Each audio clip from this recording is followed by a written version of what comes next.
तो hi guys, तो ये मेरी फर्स्ट रिएक्शन वीडियो है मेरे चैनल पर। तो चलिए शुरू करते हैं बिना किसी, वो आप समझ जाओगे।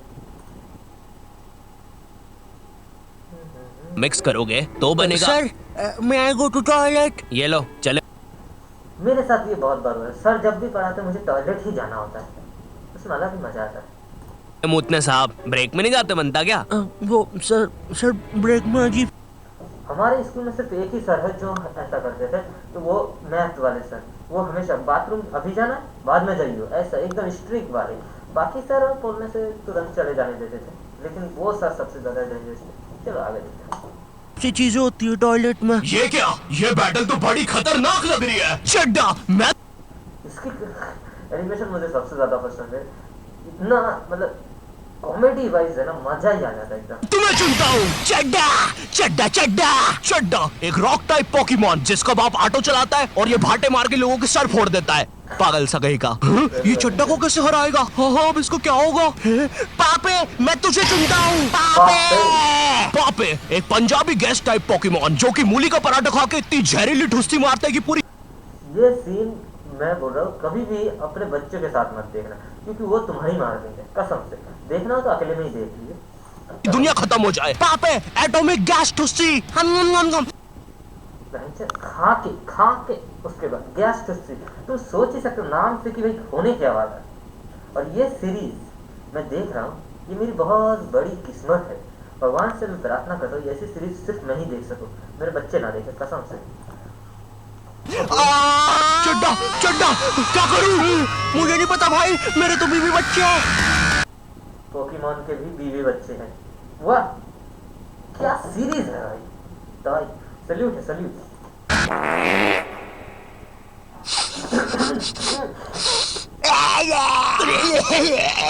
टीनेजर्स। एनिमेशन देख के मैं मर गया। वो उसकी क्या हालत हो गया, सॉरी मैं जी नहीं पाऊंगा मैं। नहीं नहीं नहीं, ये वीडियो ऐसे स्टार्ट नहीं होगी। ये तो बस मैं तुम्हें बताना चाहता था कि ब्रेक में बॉयज टॉयलेट में कैसी हरकतें होती है, और ये भी बस उसका 1% था। गर्ल्स टॉयलेट के बारे में मुझे ज्यादा पता नहीं है। नहीं हमारे अलग थे, हम गर्ल्स टॉयलेट के बाहर खड़े रहते थे सिर्फ ये देखने के लिए कि सारे बॉयज टॉयलेट में से कोई गर्ल्स टॉयलेट में तो नहीं जा रहा है, और ये हमारा मेन काम था। वैसे काम दूसरे भी होते हैं। या मुझे पता है। नहीं नहीं मुझे नहीं पता। या मुझे meanwhile in girls toilet. Girls toilet, अब एक चीज इसमें समझ लेना, गर्ल्स टॉयलेट की बात हो रही है, मतलब गर्ल्स टॉयलेट कहाँ जाएगा, थिंक अबाउट। साउंड इफेक्ट सुन के मुझे ऐसा लग रहा है कि भाई ना बकचोदी हो गई।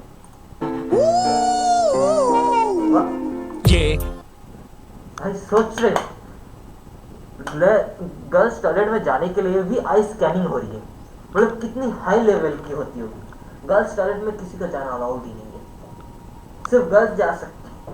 साले हमारे टॉयलेट में हम तो बोलते साले सर तुम आ जाओ। हमारे स्कूल में ऐसा होता था कि सर यहाँ पूछ रहे, हम साइड में खड़े होकर पूछ रहे सर कैसा। कभी कभी हम भी ऐसे देखते कि सर का कितना, वैसे मतलब देखते नहीं, मतलब फीलिंग आती है कि नहीं देखना चाहिए सर का कितना, लेकिन हम नहीं देखते। वो हमारी इज्जत की बात है, प्राइवेट बात है। कहानी है गर्ल्स टॉयलेट के पीछे की। जी हाँ दोस्तों, गर्ल्स टॉयलेट जहाँ लड़कियाँ सुपर हीरो बन के थरकी बुड्ढों को बचाती है। यहाँ भी थरकी बुड्ढे, साले बुड्ढे पहले मेरे को लगता था बुड्ढे शरीफ होते, लेकिन इस वीडियो को देखने के बाद मुझे सिर्फ एक ही चीज समझ आ रही, बुड्ढे ठड़की होते यार। कुछ बुड्ढों के भी इज्जत के बारे में सोच लिया करो। मेरी इज्जत की तो सोच रहे होगे, वो मुझे पता है, फिर भी चलो। यहाँ पर खुशियाँ और अमन से रहे लो।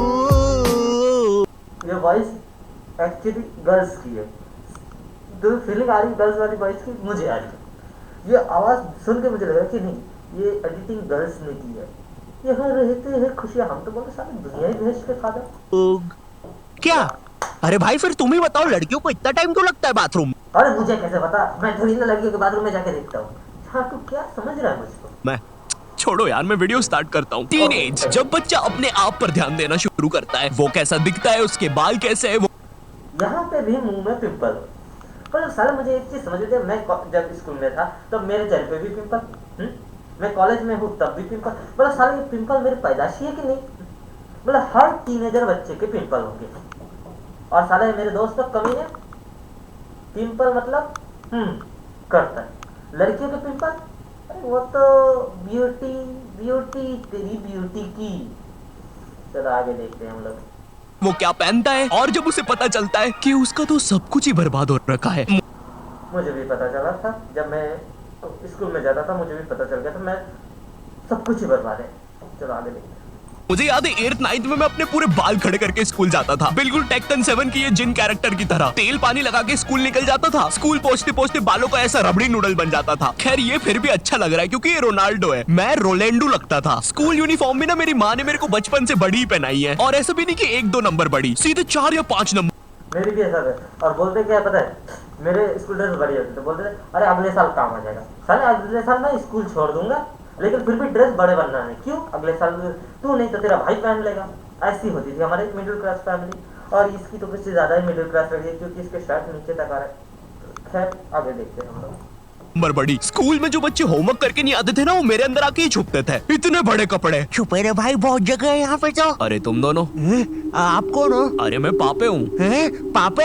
अब तू तो 4 दिन से लापता है ना, हमने बाहर तेरे पोस्टर्स देखे। 4 दिन? मुझे तो यहाँ पे 40 साल बीत चुके हैं। देखो इसकी यूनिफॉर्म के अंदर टाइम बहुत तेज चलता है। बाहर भली 4 दिन ही हुए होंगे, लेकिन यहाँ मैंने 40 साल जी लिए हैं। मैं जब अंदर आया था मैं भी तुम्हारे बराबर का ही था। माँ को देखे आज 40 साल हो चुके हैं। पापे 4 दिन से गायब है मेरा बच्चा, कुछ खाया होगा कि नहीं? अब जैसे जैसे तुम टीनेज में आ रहे होते हो, तुम्हें तुम्हारे बालों पर, कपड़ों पर शर्म आने लगती है। मुझे याद है मैं बचपन में वो चौड़ा सा हुक वाला बस्ता लेके स्कूल जाता था, जो साला आते जाते गेटों में फंस जाता था। लेकिन इस बस्ते में एक बेस्ट बात नहीं, इस बस्ते की एक बेस्ट बात मेरी भी है। इस बस्ते में खोलने में बहुत मजा आता था। जब भी हमें फ्री टाइम मिलता था हम इस बस्ते को खोलते थे, लगाते थे, खोलते थे, लगाते थे, क्योंकि इसमें अलग ही फीलिंग्स टाइप आती है। और इसमें एक रोला था। क्लास में तो रोला बोले तो एकदम तवाई वाला रोला था। लेकिन इस बस्ते में एक खराबी भी थी कि भाई जब भी हम इसे बंद करने जाते थे तो पूरे क्लास को बैग के ऊपर खड़े होकर उस बटन को दबाना पड़ता था जिससे ये खुले। इतनी ज्यादा मुश्किल होती थी ना इसे खोलते टाइम, तो लगता था मैं साले मैं खड़ी WWE कर रहा हूँ बैग बस्ते के साथ। फिर भी आगे देखते हैं। बात तो थी यार, ये जो आइट साइड से एरोप्लेन के पंखे निकले हैं ना, ये इतना कूल डिजाइन पता है क्यों बनाया था? बच्चों के उड़ने के लिए। अब मुझे पता है तुम मेरे पे यकीन करोगे ही नहीं। रुको चल कूद के बता। भाई पक्का नहीं कूद जा चुपचाप। जिंदा क्यों मर गया साला? मैंने तो बोले। अरे बाप रे, अब तो लाइट चली जाएगी। मुझे अपना फोन चार्ज पे लगाना चाहिए। टीनेज में ना तुम्हें तुम्हारी इमेज की बहुत ज्यादा परवाह होती है, लेकिन तुम्हारे माँ बाप को उससे घंटा फर्क नहीं पड़ता। उनके लिए तुम अभी भी रात में छुप के सूखा बॉर्नविटा खाने वाले बंकू हो।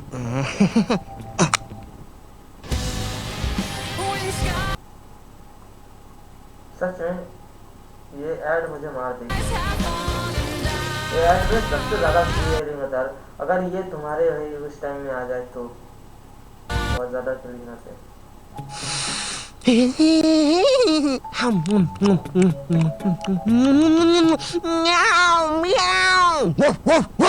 बॉर्नविटा सूखा तो बिल्कुल ना खाने दे बच्चों को। भाई मेरी इमेज की तो ना पहले से ही धज्जियां उड़ रखी थी मेरी मम्मी की वजह से। मैं ना स्कूल बस से जाता था और डेली जैसी मैं बस में चढ़ने वाला होता था, उसी समय मेरी मम्मी को याद आता था, अरे ये दूध पीना तो भूल ही गया। भगते भगते उबलता हुआ दूध और बादाम लेके मेरी मम्मी बस के सामने खड़ जाती थी कि जब तक मैं वो उबलता हुआ गरम गरम दूध खत्म नहीं करूंगा कोई कहीं नहीं जाएगा। भाई मेरी माँ एक दूध के गिलास और 2 बादाम के साथ पूरी बस हाईजैक कर लेती थी। अब ना सारा प्रेशर मतलब ऐसा मैं मान सकता हूँ, मेरी उस टाइम ऐसी थी कि मेरी माँ ऐसी करती थी, लेकिन रियल लाइफ में मैं सोचता हूँ मेरी माँ ऐसी ही करती थी। जब मैं स्कूल गाड़ी में बैठने जाता हूँ तभी उनको याद आता है मैंने टिफिन नहीं दिया, मैंने पेन नहीं दिया, मैंने ये नहीं किया, मैंने वो नहीं किया।